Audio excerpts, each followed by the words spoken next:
सुबह के 4 बजे का वक्त था। आज हमने एक कैदी को फांसी देनी थी और आज इंतहा की सर्दी थी। फांसी घाट के ऊपर जो छत बनी थी वो भी टूट चुकी थी और सर्द हवाएं चल रही थीं। लेकिन ये जेल बहुत दूर दराज इलाके में बनी हुई थी। इस कैदी का नाम मोहम्मद नसीर था। इसमें अपने ही सगे चचे को इस दुनिया से रुखसत किया था। इसे फांसी की सजा दी गई थी और आज अपना वक्त पूरा करने के बाद इसे फांसी घाट की तरफ लाया जा रहा था। मैं इस जेल का जेलर था और ऐसे मनाजिर में ज्यादातर हर वक्त खामोशी छाई होती है। कैदी भी बहुत परेशान होता है, डरा हुआ होता है। कुछ लोग तो डरते हैं, चीखते हैं, चिल्लाते हैं, लेकिन ये शख्स बिल्कुल चुपचाप सीधा चलता आ रहा था। ऐसे चल के आ रहा था जैसे इसको कहा गया है कि आपको नोबेल प्राइज दिया जा रहा है, आके अपना प्राइज वसूल कर लें। और सिर्फ इतना ही नहीं, उसके चेहरे पर मुस्कुराहट भी थी। उसकी आंखें बहुत बड़ी बड़ी थीं और उन आंखों में एक पल को भी खौफ नहीं था। मौत बड़ी अजीब चीज है। बहादुर से बहादुर इंसान भी मौत से डरता है और ये इंसान मौत से बिल्कुल भी नहीं डर रहा था। ऐसा नहीं था कि वो अपने जज्बात छुपा रहा था, उसके अंदर डर के जज्बात थे ही नहीं। मैं हैरान रह गया। मैंने कहा, ये क्या मामला है? जब उसे थोड़ा करीब ले आए तो मैं उसके बिल्कुल साथ ही खड़ा था। मैंने कहा, अगर तुम्हें रोना नहीं आ रहा तो कम से कम अपनी मुस्कुराहट तो छुपाओ। ये क्या कर रहे हो?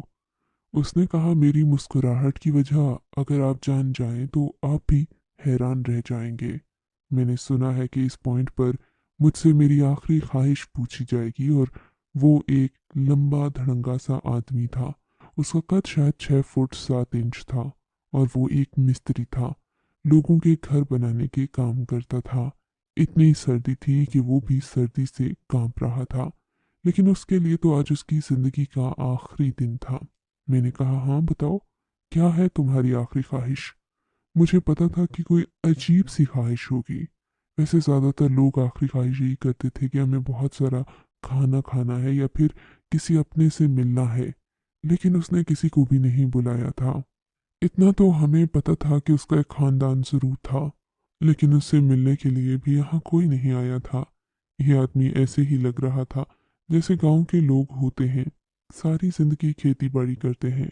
उसने कहा, मेरी आखिरी ख्वाहिश बड़ी अजीब है साहिब, क्या आप पूरी करेंगे? मैंने कहा, हाँ पूरी करवा देंगे। उसने कहा, नहीं, आपको खुद पूरी करनी पड़ेगी। मैंने कहा, क्या मतलब? उसने कहा, मेरी फांसी यानी कि मेरी मौत के पूरे 3 माह बाद आप जाकर मेरी कब्र को जरूर खुलवाइएगा और देखिएगा कि उसके अंदर क्या मामला है। मैंने कहा, ये कैसी ख्वाहिश है? तुम्हारी ये ख्वाहिश सुन के मैं थोड़ा हैरान हुआ हूँ। उसने कहा, यही मेरी आखिरी ख्वाहिश है और इस ख्वाहिश को पूरा करने के बाद आप मुझे भूल नहीं पाएंगे। उसने कहा, फिर पूरे 3 महीने बाद आप मेरी कब्र को ज़रूर खुलवाइएगा और मेरी कब्र कुशाई की इजाज़त मैं आपको अपनी ज़िंदगी में देता हूँ। इसके बाद आपको पता चल जाएगा कि मैंने ये ख्वाहिश क्यों की थी। मैंने कहा, ठीक है, और उसकी फाइल में भी ये लिखवा दिया कि उसकी आखिरी ख्वाहिश क्या है। हमें पूरा रिकॉर्ड रखना पड़ता था इस फाइल में। उसके घर का पता भी था और उसके बारे में मालूमात भी। वो शख्स इस दुनिया से चला गया जैसे कि इस जेल में फांसी दी जाती थी, इसी तरह का माहौल था। उसके बाद उसकी मैयत को उसके घर भिजवा दिया गया और मैं अपने कामों में लग गया। लेकिन आज उस बात को तकरीबन 2 महीने गुजर गए थे और वो हमेशा मेरे ख्वाबों ख्यालों में रहता था। मैं उसके बारे में सोचता रहता था। कभी कभी मैं बार बार कैलेंडर को देखता और सोचता कि 3 महीने का वक्त पूरा होगा। उसने कहा था कि पूरे 3 महीने बाद जाकर आप देख लीजिएगा। और मैं हैरान था कि मैं इंतज़ार कर रहा था। ये भी तो हो सकता था कि वो मरने से पहले ऐसे ही कोई उल्टी सीधी वावेली फेंक रहा हो कि मरने तो मैं वैसे ही लगा हूँ, क्यों ना कोई अजीब सी बात करके इस दुनिया से जाऊं। लेकिन फिर भी मुझे उसकी कब्र कुशाई करवाने की इजाज़त उसने खुद दी थी और मैं ये काम करना चाहता था। जैसे ही वक्त पूरा हुआ और 3 महीने हो गए, मैं उसकी कब्र कुशाई के लिए चल पड़ा। मैं अपने साथ पूरी टीम लेकर गया। मुझे काफ़ी सारे लोगों की ज़रूरत थी। मैंने अपने मोबाइल का कैमरा भी ऑन रखना था। मैं देखना चाहता था कि उसकी कब्र के अंदर क्या मामला है। कहीं वो ये साबित तो नहीं करना चाहता था कि वो बेकसूर था। लेकिन ऐसी बात नहीं थी। उसने खुद अपना गुनाह कबूल किया था कि उसने अपने सगे चचे को इस जहां से रवाना कर दिया था। उसने कहा था कि मुझे अपने हक में और कुछ नहीं बोलना, आप मुझे जो चाहे सजा दें। उसका चेहरा अभी भी मेरी आंखों के सामने था। मेरे साथ दो लोग थे। मैंने उनको इशारा किया कि कब्र खोदने का काम शुरू किया जाए। थोड़ी देर बाद वहां से एक मुफ्ती साहिब गुजरने लगे। इन्होंने कहा, ये क्या कर रहे हो? मैंने कहा, कब्र कुशाई कर रहे हैं। इन्होंने कहा, किसकी कब्र है? क्या इसके घर वालों से इजाज़त ली है? मैंने कहा, उसने खुद इजाज़त दी थी। इस बात पर वो भी हैरान हुए कि ये कैसा आदमी था जो मरने से पहले ये इजाज़त दे के गया कि मेरी कब्र खोद के देख लेना। लेकिन हम पुलिस वाले थे, इसलिए मुफ्ती साहिब ने ज़्यादा सवाल जवाब नहीं किए और वो भी वहीं पे खड़े हो गए। काम शुरू हो गया था। मैं बेचैनी से देख रहा था कि क्या मामला होने वाला है। वैसे इस तरह कब्रों को जब खोदा जाता है तो उनमें से बदबू जरूर उठती है, क्योंकि अभी सिर्फ 3 महीने हुए थे। लेकिन उसकी कब्र के साथ ऐसा कुछ नहीं हुआ। मौलवी साहब कहने लगे कि लगता है कोई नेक बंदा था, अभी तक बू नहीं आई। मैंने कहा, मुझे नहीं लगता कि उसने ये सिर्फ साबित करने के लिए हमें कब्र खोदने की बात की थी कि वो एक नेक बंदा था, और उसके अंदर कौन सी नेकी थी। वो तो एक आम इंसान था, जबकि वो जेल में रहा। हमने उसे कभी नमाज पढ़ते नहीं देखा, उसने कोई कुरान नहीं पढ़ा। जबकि जब कैदियों को सजाए मौत सुना दी जाती है तो वो नमाज और कुरान के पाबंद हो जाते हैं।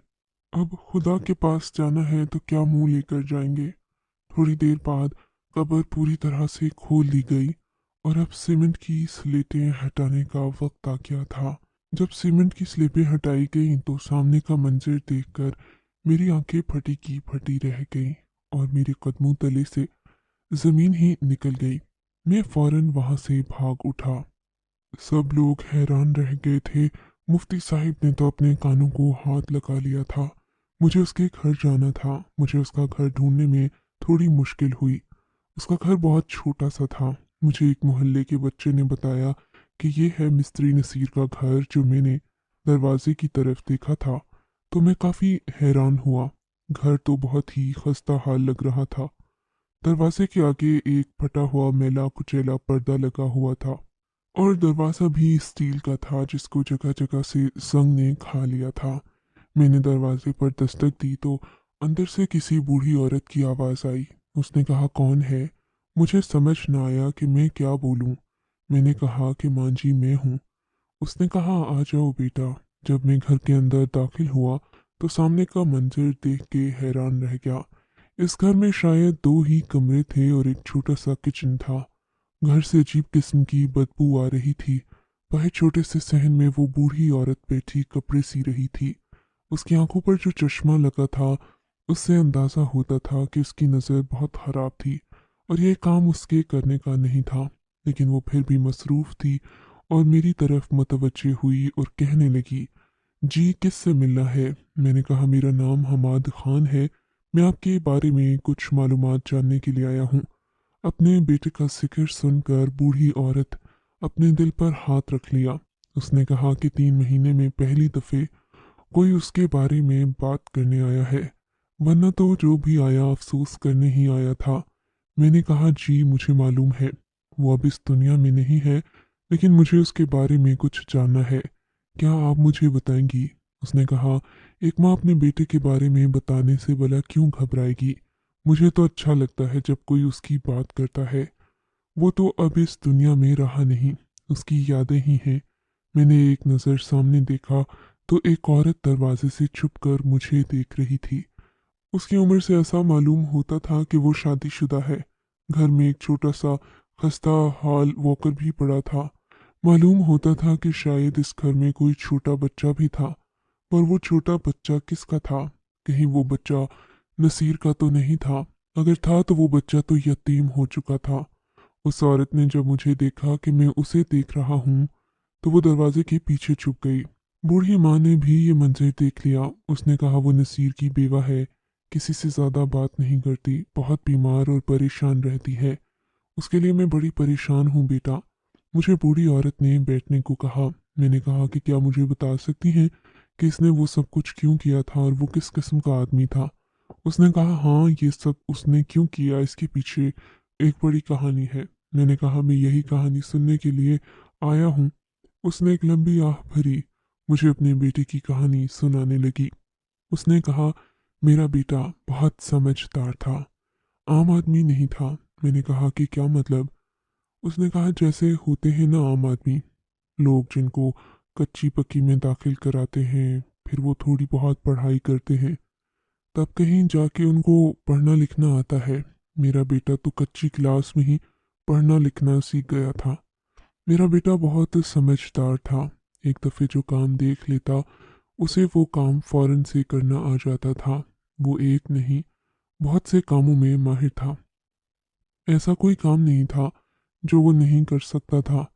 तुम समझ रहे हो ना बेटा। वो कुछ लोग होते हैं ना जो आम लोगों से ज़्यादा अक्लमंद होते हैं। ऐसा था मेरा बेटा। मैं समझ गया कि बूढ़ी माँ क्या कहना चाह रही है। इसका मतलब वो वाकई बहुत समझदार आदमी था, जिसकी अकल का आईक्यू किसी आम मर्द से बहुत ऊपर था। ये उसको देख के भी अंदाज़ा होता था। वो बातें ऐसी ही किया करता था और मैं जो यहाँ आया बैठा था, इसके पीछे भी तो कोई छोटी बात नहीं थी। उसने कहा वो बहुत कम उम्री में ही मेहनत मजदूरी करने लगा, हम सबका पेट पाला करता था। फिर मैंने उसकी शादी करवा दी और अल्लाह ने उसको जवानी में ही औलाद से नवाज दिया। लेकिन हमेशा उसके पास कुछ कागजात होते थे जिनके ऊपर वो कोई नक्शे जैसे बनाता है रहता था। कहता था जिस दिन ये नक्शे बिक गए उस दिन हम अमीर हो जाएंगे। मुझे तो बेटा समझ नहीं आती थी कि वो सब क्या था, लेकिन उन कागजात को वो अपनी जान से ज़्यादा अजीज रखता था। कहता था किसी बड़ी कंपनी के पास जाऊंगा और उनको ये सब दिखाऊंगा तो वो मुझसे लाखों रुपए में खरीद लेंगे। लेकिन अगर इस गांव में बैठा रहा तो फिर कोई भी मेरी मदद नहीं कर सकता।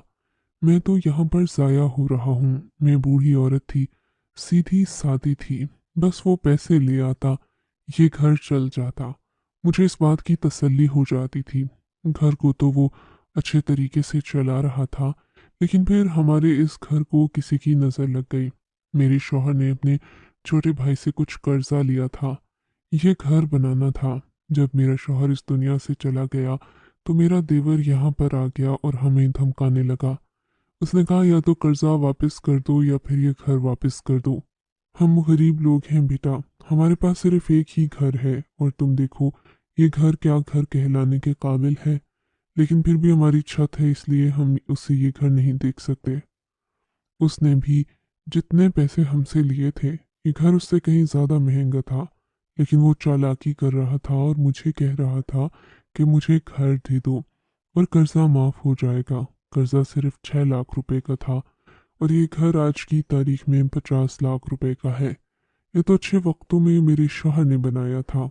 बस इसी तरह लड़ाई झगड़े होने लगे। पहले वो हमारे घर खुद आता था, फिर उसने हमारे घर बंदे भेजने शुरू कर दिए। एक दिन तो बहुत बुरा हुआ।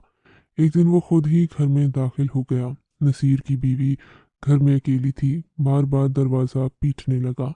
जब दरवाज़ा नहीं खुला तो वो दरवाज़ा तोड़ के अंदर दाखिल हो गया। ये बेचारी बहुत ज़्यादा डर गई। इसने अपने आप को कमरे में बंद कर लिया। जब हम लोग वापस आए तो घर का दरवाज़ा टूटा हुआ था। फिर उसने हमें सारी बात बताई। मैंने इससे कहा कि अपने बंदे को रोक, मर्दों को ऐसी बातें नहीं बताते, वो गुस्से में आके कुछ कर बैठेगा। पर उसने ये भी बता दिया कि चाचे ने मुझ पर बुरी नज़र डाली थी। बस नसीर उसी टाइम भाग उठा और जाकर अपने चाचू को इस दुनिया से रवाना कर डाला। मैंने ये नहीं कहती कि उसने बहुत अच्छा किया। चचा तो बाप की जगह होता है, लेकिन जब चचा अपने ही घर की औरत पे बुरी नज़र रखे तो फिर आप क्या कर सकते हैं। जवान खून था बेटा, इसीलिए उसे गुस्सा आ गया। वो भाग के वापस आया था। उसने कहा था सब ठीक हो जाएगा, लेकिन मुझे खुद को पुलिस के हवाले करना है। पर मैं आप लोगों से वादा करता हूँ कि सब कुछ ठीक रहेगा। मैं आज तक उसकी ये बात नहीं समझ पाई कि जब वो इस दुनिया से चला जाएगा तो कैसे सब कुछ ठीक होगा। क्योंकि हमें पता था अगर पुलिस वाले उसे पकड़ के ले गए तो फांसी की सज़ा ही देंगे। पर वो जाते जाते यही कह रहा था कि आप लोग हिम्मत नहीं हारें, आप लोगों ने डरना नहीं है, मैं सब ठीक कर दूंगा। वो तो चला गया। मनु मट्टी के नीचे कहाँ से आएगा अब मेरा बेटा? मैंने कहा, मुझे ज़रूरी बात है लेकिन अभी नहीं बता सकता। आपका बेटा अक्लमंद आदमी था, वो जो भी कह रहा था वो झूठ नहीं था। उसने जो कहा है उसका कोई ना कोई मतलब ज़रूर निकलता है। उसे समझने के लिए ही मैं यहाँ पे आया हूँ। फिर मैंने उन लोगों को ये भी बताया कि आपके बेटे की आखिरी ख्वाहिश क्या थी। इस बात पर वो औरत भी हैरान हुई। उसने कहा, फिर क्या तुमने कब्र खोदी, कब्र कुशाई कर दी, तुम उसकी कब्र खोल के आए हो? मैंने कहा, माँ जी, लेकिन उसने खुद इजाज़त दी थी और आप लोगों को अभी नहीं बता सकता कि मामला क्या था। पर आपने कहा कि आपके बेटे के पास कुछ नक्शे थे जिनको वो हमेशा खुद से दूर नहीं कर सकता था। क्या वो नक्शे मुझे मिल सकते हैं? उस औरत ने मुझे अजीब नजरों से देखा, क्योंकि उसके पास उसके बेटे की यही आखिरी निशानी थी। मैंने कहा, मैं एक दफ़े देखकर आपको वापस कर दूंगा। उसने अपनी बहू को इशारा किया। थोड़ी देर बाद उसने वो नक्शे बाहर भिजवा दिए। मैंने देखा ये एक बड़ी सी मोटी सी किताब थी जिसके अंदर उसने बड़े बड़े कागज़ रखे थे। उसका काफ़ी वजन था। मैंने कहा, मैं थोड़ी देर बाद आपकी अमानत आपको वापस कर जाऊंगा और आपके बेटे ने जो कहा था आपको वही कहना चाहता हूँ कि आप लोगों ने परेशान नहीं होना। तब मैं फिर से उस कब्र की तरफ चल पड़ा। वहाँ जो मजदूर खड़े थे उनसे मुझे फिर से काम था। मैंने उनको इशारा किया और कहा, इस कब्र को आसपास से भी खोद दो। तो वो लोग हैरान हुए। मैंने कहा, इस कब्रिस्तान के गोरकन को भी बुला कर लाओ। जब गोरकन को बुलाकर लाए तो उसके चेहरे पर पहले ही लिखा था जैसे वो मुजरिम है। मैंने कहा, ये क्या मामला है? नसीर को जानते हो तुम? पहले तो वो डर रहा था, फिर कहने लगा कि हाँ, जानता हूँ, जिगरी दोस्त था मेरा, बचपन का यार था, एक दूसरे के दुख सुख के साथी थे हम। मैंने कहा, तभी तुमने ये सब कुछ किया है? उसने कहा, मैंने कुछ नहीं किया, जो कुछ किया नसीर ने खुद किया, मैं तो बस उसकी मदद कर रहा था। मैंने कहा, तुम्हें पता है कि ऐसे करने के जुर्म में तुम्हें भी पकड़ा जा सकता है? तो उसने कहा कि नहीं साहब जी, मुझे तो ये पता है कि आप मेरा कुछ नहीं बिगाड़ सकते। मैं खामोश हो गया क्योंकि बात ही ऐसी थी। दरअसल मामला ये था कि जब हमने नसीर की कब्र को खोदा तो कब्र अंदर से बिल्कुल खाली थी। इसलिए हमें उस कब्र में से ना तो कोई बू आई, ना ही हमें कोई अजीब मंजर देखने को मिला था, क्योंकि नसीर अपनी कब्र के अंदर था ही नहीं। उसकी अम्मी ने हमें जो नक्शा जात दिए थे और कहा था, नसीर बहुत समझदार और टैलेंटेड आदमी था, एक बहुत अच्छा मिस्त्री था, लोगों के घर बनाया करता था, वो इसी पे मशहूर था। उसे छोटी सी छोटी जगह के बारे में बताते थे कि यहाँ ये घर बनाना है तो वो वहाँ पे ऐसा घर बनाता कि दो चार कमरे भी डाल देता, किचन भी निकाल लेता, सहन भी निकाल लेता।